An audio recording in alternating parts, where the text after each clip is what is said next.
What's up, guys? We're back with a full slate of MLB action here on Monday, May 13th. We had a basically break-even day there on Sunday, guys, which has actually been kind of great considering that the Sundays have been a nightmare for us lately, but we went 3-3 overall. We didn't hit our bet on the Phillies -1.5 or Baltimore -124, but we hit the under there in Washington against Boston. Hit a solid one there with Minnesota 135. That was pretty much a no-doubter. They were winning the whole way, and we got the San Francisco Giants -125. That one worked out too, so a 3-3 day overall. We'll definitely take it here on Sunday, which has been a really weird day to pick this season, or at least over the last few Sundays it has. So let's keep rolling as we head into a new weekend. We've got a great slate here, but first do me a big favor and hit that like button. It's a great way to show some support for the channel and all the work we put in here every single day. If you're new, go ahead and subscribe. It's 100% free and can keep you from missing out on these picks. Our videos are sponsored by StumpTheSpread.com. Click the link in the description to go over there and join our free email list and check out our top confidence plays on all the major sports. Comment below with all the bets you're looking at today, and we will give you our best advice on all of them. We respond to absolutely every single comment, so let us know anything you want to say about my picks,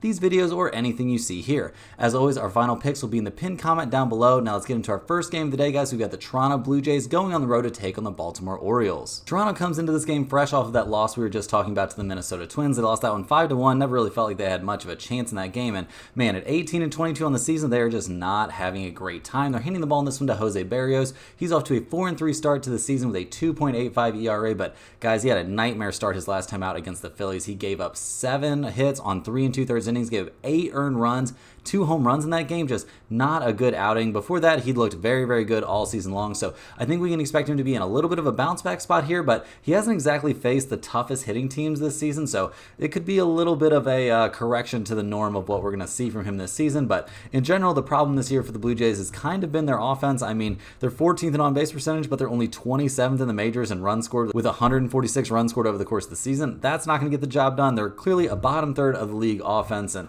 yeah, guys, not a lot of positives to look at for him right now. They haven't been having a great time lately, and they're going to need to turn things around here pretty quick going up against the Baltimore Orioles, who are kind of in a bounce back spot of their own. They lost 9-2 in their last game of the series against the Diamondbacks. They were going for the sweep in that one. We had them in that one. It didn't work out, but we'll go ahead and we don't feel too bad about that. I mean, every once in a while, even the good teams are going to have a really bad outing. The Orioles are handing the ball in this game to Corbin Burns, who's 3-2 on the season with a 2.83 ERA, and coming into this game fresh off of a little bit of a tough outing against the Washington Nationals. He gave up 3 earned runs on 6 1/3 innings on 5 hits, so not a disaster outing by any stretch of the imagination. You would think with the Baltimore offense behind you, you could have a chance to win a game here despite giving up 3 runs, but over his last 2 starts, he's combined to receive 0 runs of run support. We've actually seen the Orioles get shut out in both of his last 2 starts, so that can't feel great, but the Orioles offense in general this season has been very, very good. Obviously, they didn't look great yesterday, scoring only 2 runs, but overall, they've been excellent. They're one of the best slugging percentage teams in the league. They're 6th in the majors with 196 runs scored.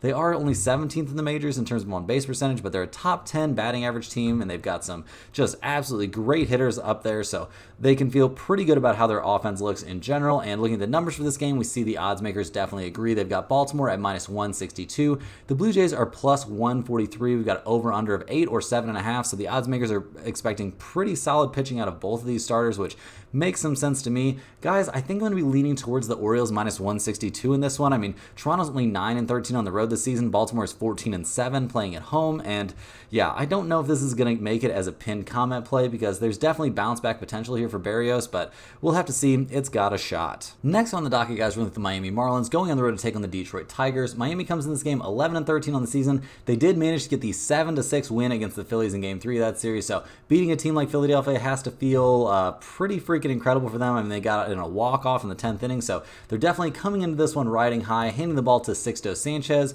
who, he hasn't had an amazing season. His last start was decent against the A's. He only went 4 innings, but he only gave up 2 earned runs on 3 hits, so that'll definitely work, although the A's aren't exactly a great hitting team. And in his start before that, he actually got destroyed by the Colorado Rockies. He went only 4 innings, gave up 7 hits and 5 earned runs. He gave up a home run in that game, so we're not exactly freaking out about him. He hasn't been in the starting rotation all season long. He's come out of the bullpen, so we'll see what we actually get from him, but not super high on this guy, and obviously not super high on the Marlins offense. They did manage to score 7 runs in Game 3 of their series against the Phillies, so I'm sure they're excited about that, but overall, only 148 runs scored this season, has them in 25th in the majors. They're 29th in the majors in on-base percentage. This is just not a good hitting team, guys, and they're going to need to find a way to score some runs here against the Tigers. Tigers, who are slumping a little bit. They're all the way down to 20-20 on the season after some.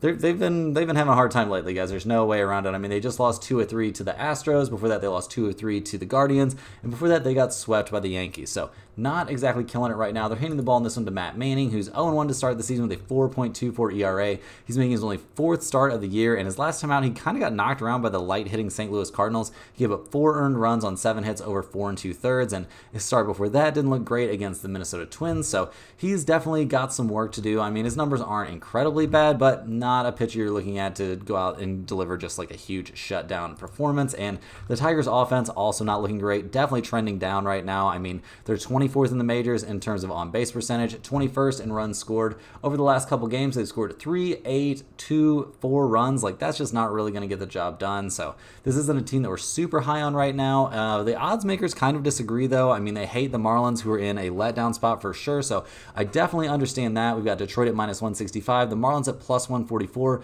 We've got over-unders of 8 or 8.5. In terms of the over-under, guys, we see both teams showing some trends towards the over, and I tend to kind of agree with an over bet in this one. If you can find an 8, taking over 8 doesn't seem terrible. And if you're looking at the side in this one, I guess I'll just go ahead and take the Tigers -165 since the Marlins are in a letdown spot now. But guys, this game, I don't have a lot of faith in either side. Not going to be making it into the pin comment. Next up, guys, we're looking at the Philadelphia Phillies going on the road to take on the New York Mets. The Phillies come into this game fresh off of that pretty disappointing, I'll say, loss to the Marlins. I mean, that's not a team you're supposed to lose to as the Phillies, but it's baseball. Everybody's got a chance any given day. They're handing the ball in this one to Christopher Sanchez, who's off to a 2-3 start with a 3.22 ERA and comes into this game fresh off of a very good outing against the Blue Jays, a much-needed bounce-back outing after a couple of rough starts in a row, but against the Blue Jays, he went 7 innings, gave up 6 hits, only a single earned run. He walked 2 and struck out 5, so overall, definitely a good start. Definitely something the Phillies will take from him at this point. And the Phillies, in general, are just hitting the cover off the ball right now. They're getting healthy, and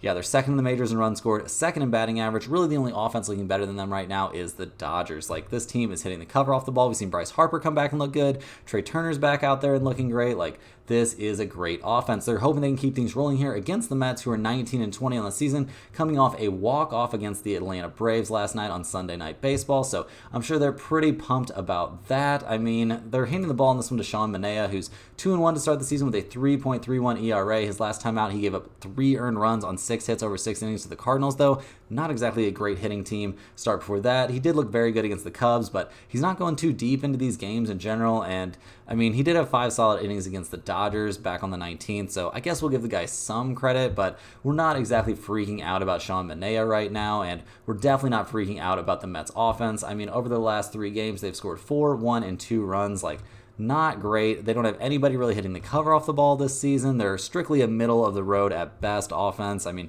18th in runs scored, 16th in on-base percentage. This is not a team I'm super high on, guys, but a team that I am super high on is the Philadelphia Phillies, and this is going to be definitely a pinned comment play for us, guys. We're taking the Phillies -124. They're in a bounce-back spot. The Mets are definitely in a letdown spot after a big walk-off win, so go ahead and give me the Phillies to bounce back and get the win in this one. Next up, guys, we're the Tampa Bay Rays going on the road to take on the Boston Red Sox. We just saw the Rays lose 2 out of 3 to the Yankees, so not really the result they were looking for. They lost 10-6 there in Game 3, so they were putting up some runs, but the pitching staff just couldn't really hold things together. They're handing the ball in this game to Zach Eflin. He's off to a 2-4 start with a 3.75 ERA, and coming into this one, he looked very good his last time out, albeit against the Chicago White Sox, so we're not going to freak out about that, but he was decent in the start before that against the hard-hitting Milwaukee Brewers, and he was pitching on the road in that game. He gave up 3 earned runs on 5 2/3 innings of work, so not exactly an amazing start, but not terrible. He didn't walk anyone. He struck out 6 in that game, so against the Brewers, that's not a disaster. Looking at the Rays offense, things haven't looked amazing. I mean, they have scored 13 runs combined over their last 2 games, so that's pretty nice, and this is a team that's been playing a little bit better lately, but they're still below 500. They're 20-21 on the season, and they're 20th in runs scored, 12th in batting average, and 13th in on-base percentage, so I think we can expect those hitting numbers, those run scored numbers to trend up a little bit here as the season goes on, but this isn't a team that we're just like super excited about their offense, and they're going to need to find a way to put up some runs here against the Boston Red Sox, who have won their last 2 in a row to get to 21-19 on the season. They're hitting the ball in this game to Cutter Crawford, who's 2-1 on the year with a 1.75 ERA, so very, very solid looking ERA from him, and coming into this game. And man, the last time out, he was very good against the Atlanta Braves. He gave only 2 runs in 6 innings. Before that, he gave up 2 runs on 7 innings against the Giants. Before that, he did get roughed up by the Cubs, but he gave up 10 hits over 6 innings. He only surrendered 3 earned runs. So even in his bad starts, he hasn't looked that bad. So Boston's probably pretty excited to see him taking the ball. They can't be too pumped with how the offense is looking right now. I mean, they scored 3, 4, and 1 runs in their series against the Nationals, so not amazing. Nobody's really hitting the cover off the ball, but they're a slightly above average offensive team, so I'm sure they're happy about that. I mean, they're 9th in slugging percentage, 11th in on-base percentage. They're only 14th in runs scored with 169 runs scored this season, so not amazing, not terrible. I don't think we have to be too concerned about this offense. Looking at this game, we see the Rays are plus 102, the Red Sox are minus 120, and we've got an over-under of 8.5 or 8. Both numbers are showing out there. You can hunt up both of them if you look around a little bit. So looking at the numbers in general for this game, guys, look at some trends. We see the Rays are 23, 17, and 1 to the over. But Boston is a pretty solid under team, guys. They're 23, 14, and 3 to the under this season. And yeah, I think the under looks very appealing to me in this game. I mean, if you can get 8.5 out there and you've got Crawford and Eflin out there on the mound, that doesn't seem bad to me at all, guys. Go ahead and give me under 8.5 in this one. Once again, I think we've got a pretty solid chance this ends up in our pinned comment. Moving right along here, guys, we got the Chicago Cubs going on the road to take on the Atlanta Braves. The Cubs come into this game fresh off of winning their series against the Pittsburgh Pirates. Obviously, that's a series you would very much hope to win as the Cubs, but regardless, they took care of business. They won 5-4 in Game 3 of that series, so they were playing in Pittsburgh. We'll cut them some slack. I mean, not exactly a dominant performance, but winning 5-4 in that last one had to feel pretty good. They're hitting the ball in this game to Shota Imanaga, who's off to just a stellar beginning to his season. He's 5-0 with a 1.08 ERA. His last time out, he dominated the San Diego Padres. He went 7 innings, gave up 2 earned runs. Start before that, he was great against the Mets. Start before that, he was great against the Red Sox. Just in general, the guy has been lights out all season long, and the Cubs offense hasn't really been backing him up great or just backing up their team great in general, but they're doing a little bit better here recently. I mean, they've scored 5, 9, and 7 runs in their series against the Pirates, so that's all got to feel pretty good. They're getting healthy, so that's a big part of keeping things on track here. They're in the top 10 in runs scored and in on-base percentage. Their batting average is a little bit below average for the majors, and their slugging percentage isn't amazing, but this is an offense we can trust to put up just enough runs, generally speaking, and they're going up against an Atlanta Braves team who comes into this game fresh off of a loss to the Mets. That probably didn't feel fantastic. They're 24-13 on the season, so that's a pretty solid start. Nothing wrong with that. They're handing the ball in this one to Reynaldo Lopez, who's 2-1 to start his year with a 1.53 ERA, and he comes into this game fresh off of a good start against the Red Sox. He gave up 1 earned run, 2 runs overall off 6 hits. He did walk 4 in that game over 5 1/3, so not a great control game for him, and his last 2 games have been a little bit shaky, guys. I mean, he got touched up by the Seattle Mariners for 3 earned runs over 5 innings. They're not a great hitting team, so he hasn't looked, I won't say he's looked lights out here lately, so a little bit of concern here for him. And the Atlanta Braves bats also haven't looked amazing. I mean, they've scored 3, 4, 4, 5, 4, 1, 2 runs over their last few games.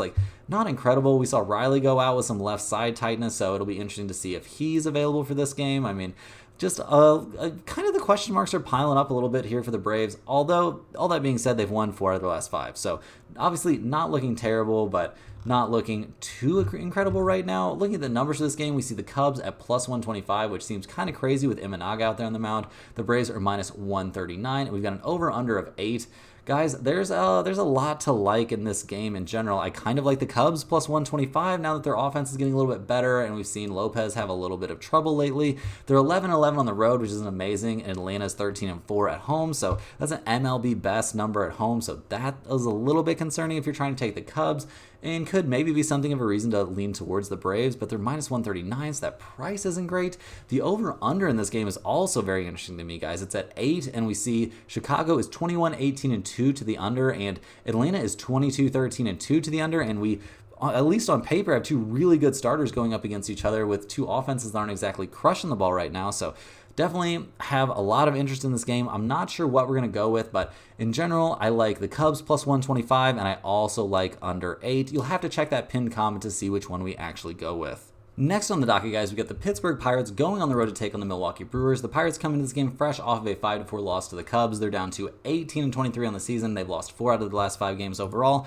Handing the ball in this one to Mitch Keller, who's 3-3 this year with a 4.41 ERA, but he had a great start his last out. He threw a complete game against the Angels. He gave up only a single earned run. He gave up 5 hits and struck out 5 over those 9 innings, only a single walk. Just a dominant outing for him. Crazy to see him go that deep into a game, although the Angels' offense isn't exactly amazing. He has some history against the Brewers already this season. Back on the 25th of last month, he went 5 innings, gave up 6 hits, 4 earned runs, a home run. He struck out 7, but he walked 2, so not exactly a fantastic outing for him there against Milwaukee. And the Pittsburgh offense has been looking a little bit better lately. I mean, they scored 4, 10, and 2 runs in their series against the Cubs, so that's better for them. I mean, they've been having a pretty tough time. Obviously, hit a lot of publicity there with Skeens out on the mound, but in general, this team not having a great time. They're 27th in the majors in runs scored, 23rd in on-base percentage, 28th in slugging percentage. Like, this team just not looking too hot right now, guys. No positives really to report right now for them, and they're taking on a Milwaukee Brewers team that is very, very good. They just won 3 out of 4 against the Cardinals, and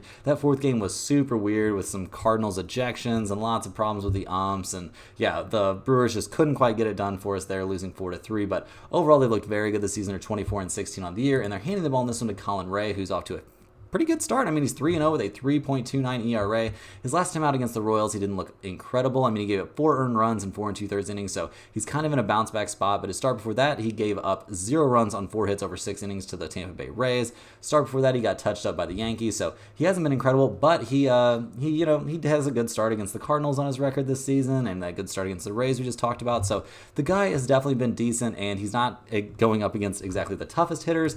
And the Brewers have been some of the toughest hitters this season, guys. I mean, they're 4th in the majors in runs scored with an even 200 runs scored this season, 6th in batting average, so all the way up to 3rd in on-base percentage as a team. Like, this is a squad we can definitely expect to put up some runs. Like, if you just told me the Cardinals were going to score 4 runs in that game yesterday, I would have probably just gone ahead and taken the Brewers, expecting them to win pretty comfortably. But, I mean, obviously that's not what we saw happen. But looking at the numbers for this game, we see that Pittsburgh's plus 120, the Brewers are minus 134, and yeah, guys, I'm not really going to mess around with this one too much. You probably know which way we're going. We're leaning pretty aggressively towards the Brewers in this game. They're 10-8 at home this season. Pittsburgh's 9-11 on the road, so not a terrible road team necessarily, but minus 134 just doesn't seem steep enough to me. We don't have a ton of faith here in Ray, but we've got definitely enough in the Brewers offense.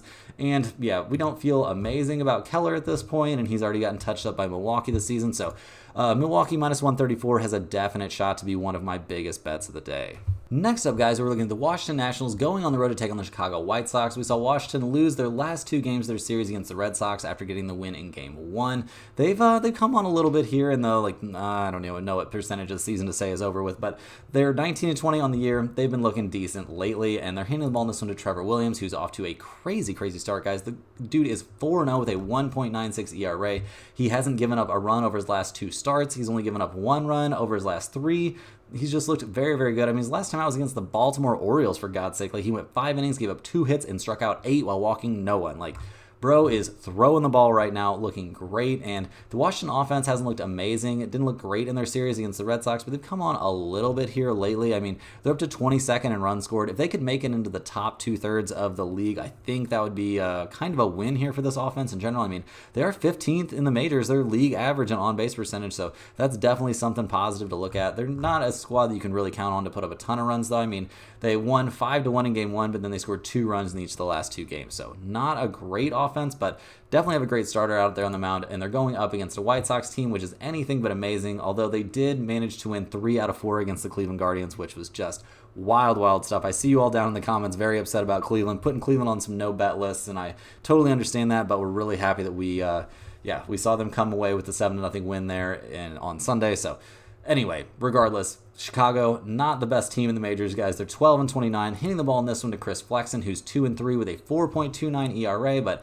he's coming off of a bunch of very good starts in a row. I mean, all 3 of his starts have really looked pretty good. He was coming out of the bullpen earlier this season, but he's been starting for his last 3 outings, and twice against the Rays, he held them to very low numbers. His last time out, he gave up 1 earned run on 3 hits over 6 innings and struck out 8. Like, the dude has been throwing the ball really well, and while the White Sox offense has come alive a little bit, they're not exactly killing it. I mean, over their last 5 games, 4 of which were wins. They've scored 0, 3, 6, 3, and 4 runs. Like, not crazy production by any stretch of the imagination. They're still very, very low in terms of, like, they're basically the worst offense in the league. There's not really a lot of ways around that for them. I mean, not a great hitting team whatsoever. 30th in runs scored with only 119 runs scored through 40 games this season. Like, that is crazy stuff from them. Not a good offensive team at all. And yeah, guys, if you look at the numbers, it makes sense. We see the Nationals minus 125. The White Sox are plus 110, and we've got an over-under of 8.5. 8.5 as the over-under for this game is very, very surprising to me, guys. Trevor Williams has been crazy good this year. We've seen Chris Flexen look very, very good in his last 3 starts. So, yeah, we're going to be looking at this under. We're going to be slamming it on this under, honestly. This has a chance to be one of our biggest bets today. Also, we see Washington is 21-16-2 to the under. We see the White Sox are 22-18-2 to the under. Yeah, neither one of these teams is very gifted offensively. Give me the under in this one. If you wanted to take a look at the Nationals minus 125, I guess that's in play too. But my lean in this one is definitely the under. On to the next game, guys. We got the Cleveland Guardians going on the road here to take on the Texas Rangers. Cleveland had a little slump there in this series against the White Sox, losing 3 in a row before winning 7-0 on Sunday. They're 25-16 on the year still, though, so they can't feel too depressed. Hitting the ball in this one to Tanner Bybee, who's off to a 2-1 start with a 4.91 ERA. And yeah, his last couple starts, guys, have not looked great, and he hasn't been facing the toughest opponents either. He got shelled by the Detroit Tigers. He gave up 4 runs in 4 innings on 5 hits. Not great. Start before that against the Angels. Not a great hitting team, obviously. He gave up 8 hits over 5 innings, 6 earned runs, and 2 home runs in that one. Like, those are not the kind of numbers that are going to get it done right now. I mean, he's had his bright moments this season for sure, but the last couple starts just not looking so hot, and both those starts came at home, so maybe he's a little bit excited here to go out on the road and take on the Rangers. But the Cleveland offense hasn't been looking great. Obviously, they scored 7 runs there on Sunday, but in general, not looking too hot. I mean, over their last 4 games, they scored 7,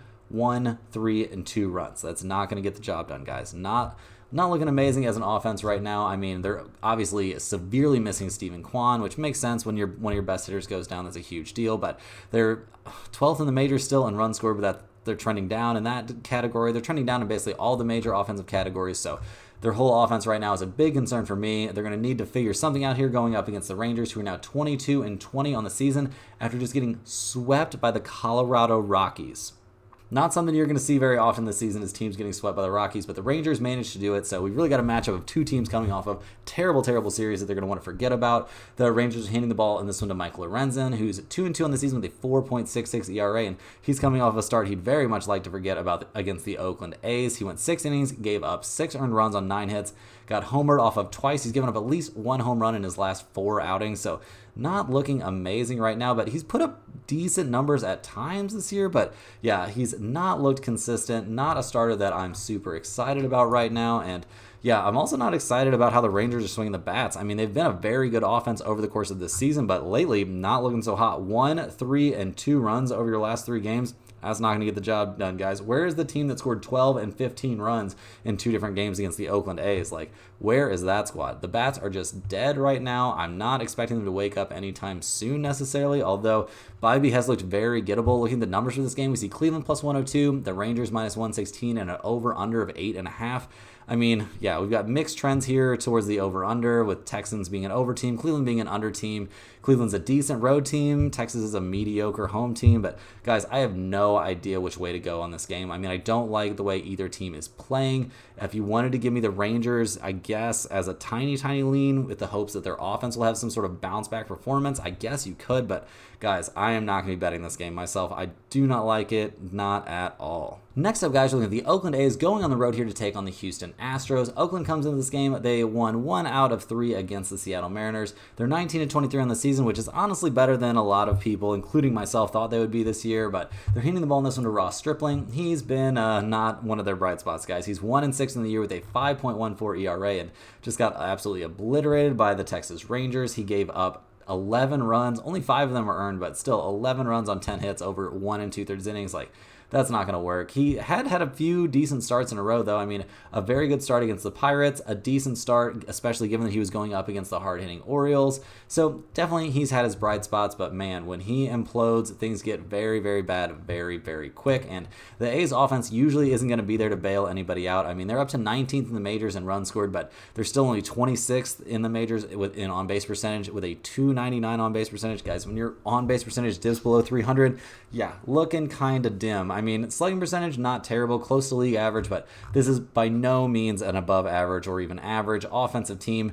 This is not a bunch of hitters out here, and they're going to need to find a way to score some runs here going up against the Houston Astros, who are once again showing some signs of life. I mean, they're only 15-25 on the year, so obviously not great, but they won their last game against the Tigers 9-3. They won 2 out of 3 in that series. They've won 3 out of the last 4 overall, so I mean, we'll give them some credit here, but they can't feel great handing the ball to Spencer Arrighetti, who's 0-4 with an 8.44 ERA. He gave up 5 earned runs on 8 hits over 5 innings against the Yankees his last time out, and the guy just hasn't looked great. I mean, he's had a decent start against Cleveland and a decent start against Atlanta this season, and that's pretty much the end of the bright spots, and those were by no means like lockdown starts. So yeah, not a ton of faith here in Arrighetti, obviously. I mean, we've seen Houston play better lately. Their offense has looked a little bit better. And yeah, I mean, eventually this team's going to score some more runs. I mean, you can only be top 10 in most of the major categories before the run scoring production eventually catches up. But yeah, 14th in runs scored isn't amazing. On base percentage of 323 is pretty good, though. And a team slugging percentage of 407 is pretty good. So just in general, we like this offense a good amount. And the odds makers like Houston a lot in this one, which is kind of surprising to me given Arrighetti's out on there on the mound. But Houston is minus 172 in this one. Oakland's plus 155, and we've got an over-under of 9. Yeah, I don't know, guys. This is a tough game. I don't really like either stripling The odds makers don't think Stripling is going to have another good outing, but do we really think that Arrighetti is somebody we want to put money on? Like, that doesn't feel like the case to me. The over-under in this game is 9, so if you want to take a look at the over, that would make some sense. I mean, Houston's an over team, and Oakland's basically a 50-50 team, so if you're forcing me to bet this game, I guess give me over 9, but yeah, I am not going to be betting this game, guys. Next up, guys, we have the St. Louis Cardinals going on the road here to take on the Los Angeles Angels. The Cardinals come into this game, they're probably not feeling fantastic right now. I mean, they did win 4-3 against the Brewers, but things are looking very, very dark in St. Louis. They're only 16-24 on the season, and yeah, just not having a good time. They're handing the ball in this one to Matthew Liberatore. He's going to be making his second start of the season. His first time out, he looked pretty decent against the White Sox. I mean, he gave up 1 run over 3 2/3, but he's been in and out of the bullpen this year, and he's in general looked pretty good. He's a young guy, so they're trying to see what they've got in him. I mean, he's a big left-handed pitcher, so all signs point to him being pretty decent, but his numbers this year haven't been amazing, and you need to be pretty amazing here as a Cardinals starter. I mean, this is not an offense that's putting up a lot of runs to support you. They're banged up now, and yeah, not a lot of positives. They're 29th in runs scored, guys. They're 28th in team batting average. This is just a bad offensive team and kind of looking like a bad team overall. There have been some bright spots on the pitching staff, but yeah, the manager situation doesn't look great, and just everything in St. Louis, one of the best baseball towns in America, just not looking too hot. And yeah, the bats aren't looking good, and they're going to need to figure something out here. They've got a chance to get some wins against the Los Angeles Angels, who have lost 3 of their last 4 overall. They lost their last game against the Royals 4-2. They're only 15-26 on the season. They're handing the ball in this one to Jose Soriano, who's 1-4 on the year with a 4.32 ERA, and his last time out he gave up 4 earned runs on 6 hits over 4 2/3 innings to the Pittsburgh Pirates. So not exactly a great hitting team to be getting dinged up by, but we have seen the Angels get wins in his last 2 starts, so not all bad for him, but yeah, not a ton of positives here for the Angels offense either. I mean, over the last 4 games, they've scored 2, 9, 1, and 4 runs, and that was against the Kansas City Royals. So that one game where they scored 9, congratulations. But other than that, not a lot of things to feel positive about. I mean, they're strictly average to below average offense, and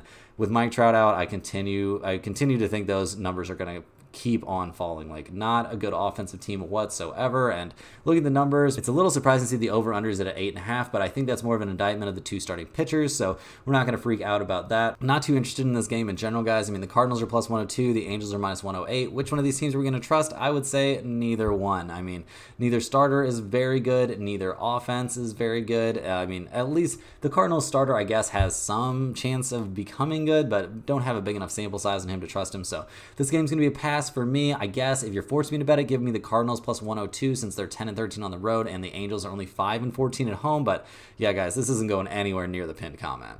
Moving right along here, we've got the Cincinnati Reds going on the road to take on the Arizona Diamondbacks. Cincinnati comes in this game. They lost their last 2 to the Giants. Can't be very happy about that. Probably not too pumped about being 17-23 on the season. They're handing the ball in this one to Graham Ashcraft, who's coming off of a middle-of-the-road start, we'll say, against the Arizona Diamondbacks. I mean, 3 earned runs over 5 innings isn't a disaster, but it's not going to work for the Reds very often. I mean, he gave up 6 hits in those 5 innings. He walked 3 and struck out 2. Like, not a great outing, and the guy hasn't had like a ton of great outings this season despite not facing very tough hitting opponents. So yeah, not a ton of positive feeling here in Ashcraft for me at least, and the Reds offense has just been abysmal, guys. I mean, they scored 5, 1, 4, 4, 3, 2, 1. Like, this is just not a good hitting team. There's no way around it. Elly De La Cruz is probably their best hitter, and he's batting .262. Like, this squad not having a great time. 17th in runs scored, all the way down to 28th in the majors in on-base percentage.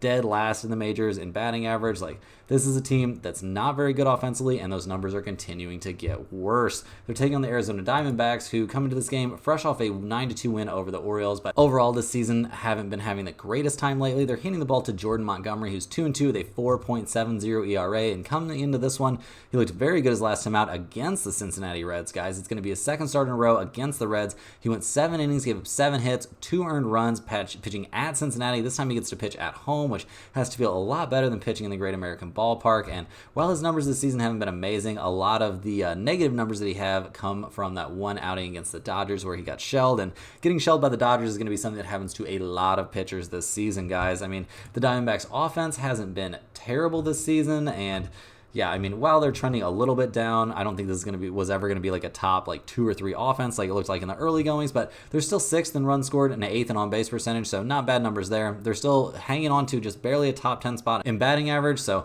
overall this team can expect to put up some runs, and they hit the ball well in their last game against the Orioles and weren't terrible at the plate in that series, so I think we feel pretty decent about the Diamondbacks right now. And looking at the numbers, the odds makers definitely agree. They've got Arizona as sizable favorites at -142. The Reds are +126. We've got over-under of 9 or 8.5. And yeah, guys, looking at this game, I definitely like Arizona a decent amount. I mean, Arizona -142.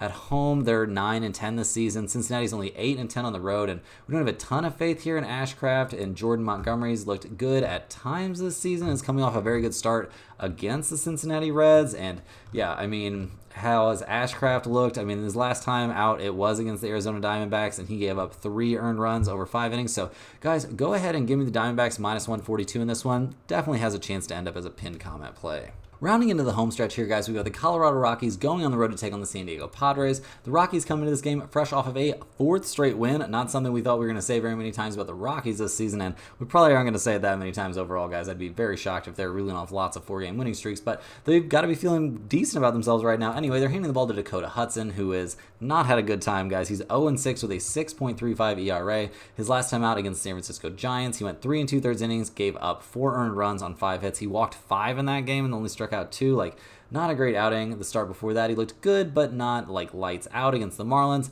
Start before that, he got shelled by the Padres. Start before that, he gave up 4 runs and 7 hits over 4 innings to the light-hitting Seattle Mariners. So the guy pretty much deserves the record that he has. I mean, he just hasn't looked good this season, and in general, neither have the Rockies offense, but they have scored 3, 8, 4, and 9 runs over the last 4 games. So definitely hitting the ball a lot better than they have at other points this season, but there's a reason they're 26th in runs scored and 17th in on-base percentage. Like, I expect this team to get a little bit better in terms of runs scored this season, but this is not going to be an elite offensive team, guys. Despite getting to play at Coors Field, I don't think we're going to see this be some sort of mammoth, like, crazy hitting team. It just doesn't seem to be in the cards for them, and they're going to need to find a way to score some runs here going up against the Padres, who just won 2 out of 3 against the Dodgers, which has to feel great. They're up to 22-21 on the season, and yeah, they've won 3 out of their last 4. They need to stay locked in, though, and get wins even when they're not taking on, like, elite opponents. They're handing the ball in this game to Randy Vasquez, who's off to a 0-1 start with a 4.50 ERA. He's going to be making his 4th start of the season. His last time out, he looked very, very good against the Cubs. He went 4 1/3 innings,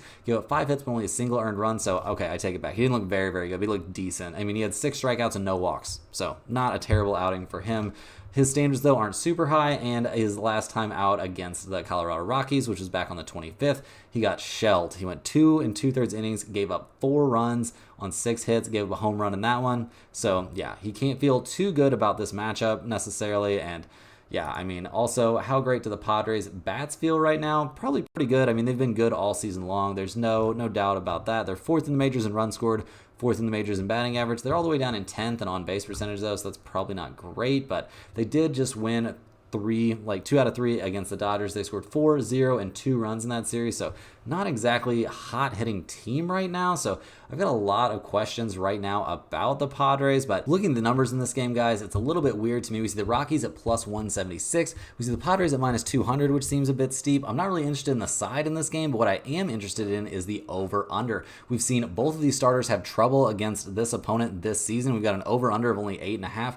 I don't think it's too unlikely that we see 9 runs scored in this game. I mean, do I think this over is going to be one of our pinned comment plays? That seems like a bit of a stretch to me, but I definitely like over 8.5. It's got a shot to end up in the pinned comment, there's no doubt, but I doubt it actually ends up making it in there. Next on the docket, guys, we got the Kansas City Royals going on the road to take on the Seattle Mariners. The Royals come into this game fresh off a win over the Angels. They won 3 out of 4 in that series. They're up to 25-17 on the season. They're hanging around right up there at the very top of the AL Central, so things are looking up in KC. They're hitting the ball in this one to Brady Singer, who's 3-1 to start his season with a 2.36 ERA, and the guy has just been looking great. He's only given up 3 total runs over his last 3 starts, and that was going up against the Tigers, the Texans, and the Milwaukee Brewers, so been facing some tough hitting opponents, no doubt about that, and yeah, he's just looked very, very good. We've seen the Royals win 2 out of those 3 games, so things definitely looking up for Singer here, and the Royals bats, while they haven't been insane, they've been good enough to get the job done. I mean, over their last 5 games, they've scored 4, 3, 2, 10, and 6 runs. Like, that's not awful, and if this team could be even middle of the road offensively, that'll be good enough given the way their pitchers are looking. I mean, they're 12th in the majors with 194 runs scored. They're 13th in the majors in batting average. All of these numbers adding up to some pretty positive things for the Royals. They're taking on the Seattle Mariners in this one, who just won 2 out of 3 against the Oakland A's. They're 22-19 on the season, which has them tied, or I guess technically alone in the top spot in the AL West, and they're hitting the ball in this game to George Kirby, who's 3-3 to start his season with a 4.15 ERA. He got touched up by the Twins for 4 earned runs over 5 innings his last time out, but in general, this season has looked very, very good. I mean, that's one of his worst starts in recent memory. He gave up 3 home runs in that start, like very out of character for him. He hadn't given up any home runs over his last 3 starts before that, so I think we can expect pretty solid things here from George Kirby and from the rest of the Seattle pitching staff. Their run production has been a problem, but they scored 8, 1, and 8 runs against the Oakland A's, so the offense seems like it's coming together a little bit here, and yeah, I mean, this has been a pretty solid team, just not necessarily so much at the plate. I mean, they're 24th in runs scored, 25th in on-base percentage, like not a hard-hitting team, but they find a way to manufacture some runs. Looking at the numbers for this game, it's pretty telling here what the odds makers think of these two teams. We see the Royals plus 124, the Mariners minus 140. Neither one of those numbers are crazy, but we've got an over-under in this one of only 7. We see Seattle is a major league best 25, 14, and 2 to the under. The Royals are close to MLB best 25, 15, and 2 to the under, and with 2 very good pitchers out there on the mound, guys, I almost want to go with the under in this one. If it was at 7.5, this would have a chance at being in the pinned comment, but since it's not, I think we're going to leave it alone. We're probably not going to end up with it in the pinned comment. I also don't hate the Royals plus 124 in this one. Seems like a pretty good price for them, and Seattle's not a great hitting team. But yeah, in general, guys, this game is going to make it into the pinned comment, which makes me a little bit sad. But go ahead and give me the under or the Royals. In our last game of the night, guys, we're looking at the LA Dodgers going on the road to take on the San Francisco Giants. The Dodgers come into this one probably not feeling too hot after losing 2 out of 3 to the Padres. I mean, they scored 0, 5, and 1 run in that series. Like, that's not what this offense is supposed to be doing. They are 27-15 on the year, though. Handing the ball in this game to Yoshinobu Yamamoto, who is off to a 4-1 start. He's at a 2.79 ERA, and he's been just lights out. I mean, he hasn't faced a ton of tough opponents, but he, he's looked good, guys. I mean, he gave up 2 earned runs over 8 innings to the Miami Marlins his last time out. Start before that, he shut out the Diamondbacks. Start before that, he shut out the Nationals. Like, the guy is throwing it right now, looking very, very good. And obviously, the Dodgers' offense is in bounce-back territory after not looking that great against the Padres. We did see Ohtani sit out due to a back issue, but I think we expect him to probably come back for this game. I mean, the Dodgers are going to be very cautious with him. Obviously, they want him out there for the long run. This is a team that is very much designed to win a World Series, so not too concerned right now about winning games in May, but obviously they want to have him out there if he's healthy, so we'll have to monitor his availability coming into this game. But in general, the Dodgers probably feel pretty good going up here against the Giants, who did just win 2 out of 3 against the Braves, but are only 19-23 on the season. Handing the ball in this one to Jordan Hicks, who's been very, very good this year. He's 3-1 with a 2.30 ERA, but giving up 3 runs on 7 hits to the Rockies his last time out isn't great. His start before that, he gave up 4 runs on 4 innings of work to the Phillies, so he's about to take on the toughest hitting team in baseball, so things could be a little bit tough for him, and the Giants offense hasn't been putting up a ton of runs. I mean, they did score some runs against the Cincinnati Reds, but that's not the same against going up against elite Dodgers starting pitchers. They're 23rd in runs scored, 21st in on-base percentage.